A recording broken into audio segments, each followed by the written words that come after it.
Hello, I hope you're well. Matt Hancock, the Health Secretary, surprised everyone the other week because he was launching the telephone app, which is going to be involved in the tracking and tracing element of COVID-19. Of course, it was launched on the Isle of Wight. And he came out with the statement, where the Isle of Wight leads, Britain follows. And I think that surprised some of us because part of the charm of the Isle of Wight is that it can be a little bit like stepping back in time. But the Isle of Wight has led. Well done to people on the Isle of Wight, and we hope it's going to help us all get through this. The south of England has always been a place of innovation, and that's part of the strength of where we are. The Spitfire was developed here, the plane that helped us win the Second World War. The blackout system in 1938, the government decided to pick a town to experiment with people blacking out their houses. So if there were a war and if there was going to be bombing from aircraft, would it prevent aircraft being able to destroy towns if they couldn't see? And so blackouts were begun here in Southampton. And then after the war, there was another great innovation, the fish finger. The Birdseye company decided to pick on Southampton as a place to try out, to sample this innovative sort of way of eating fish.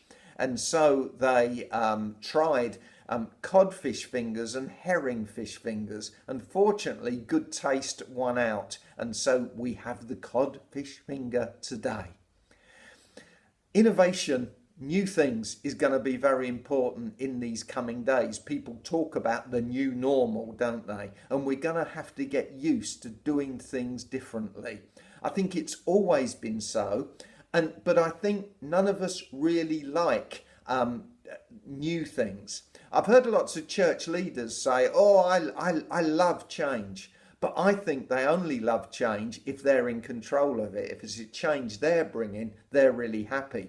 But if it's a change that comes from the outside, I'm not so sure whether any of us like it. Jesus told the story of wine and wineskins, new wine needing new flexible wineskins to hold it. And in Luke's Gospel's version of that story, he says, but everyone prefers the old. They say the old is good. And it's so easy to lean on old familiar ways of doing things. The hymn writer Isaac Watts, a Southampton man, the reason why he wrote hymns like O God our help in ages past and when I survey the wondrous cross is that he didn't feel the worship in churches of his day, and that's centuries ago, was really sort of scratching where it itched for where people were. So he wrote some newfangled hymns, and I expect some people didn't like them, but they've become part of the tradition now.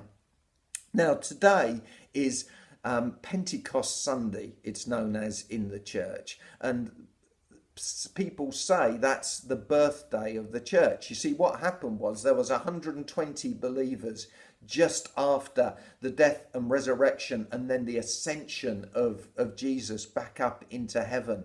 And they were meeting together, and they met together one day, and a really strange thing happened. We're told tongues of fire came on each one of them, and they all started speaking in different languages.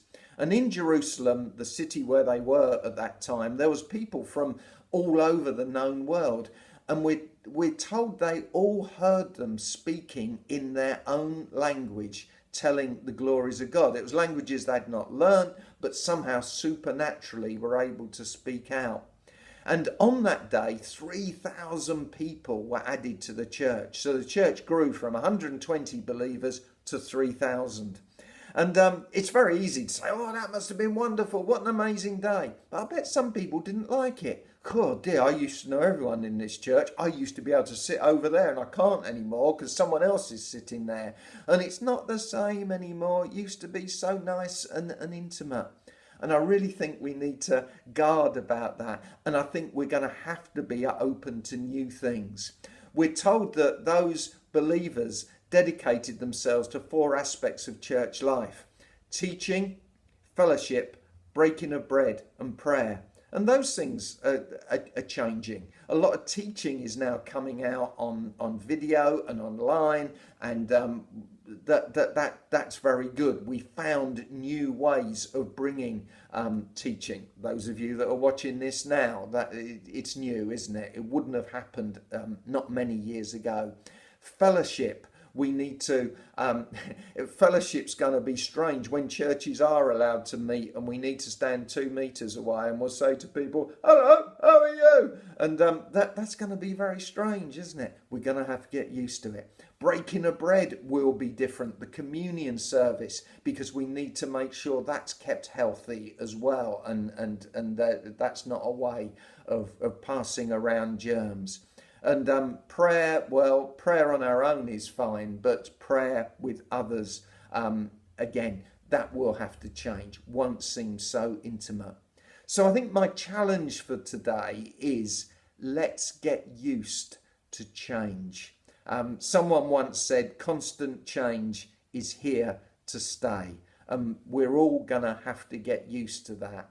And I'd really want to encourage us to be open to new things, new ways, both in the way we live our lives day to day, but also in terms of the way we express and the way we live our Christian faith. Thank you. Have a good week. Bye-bye.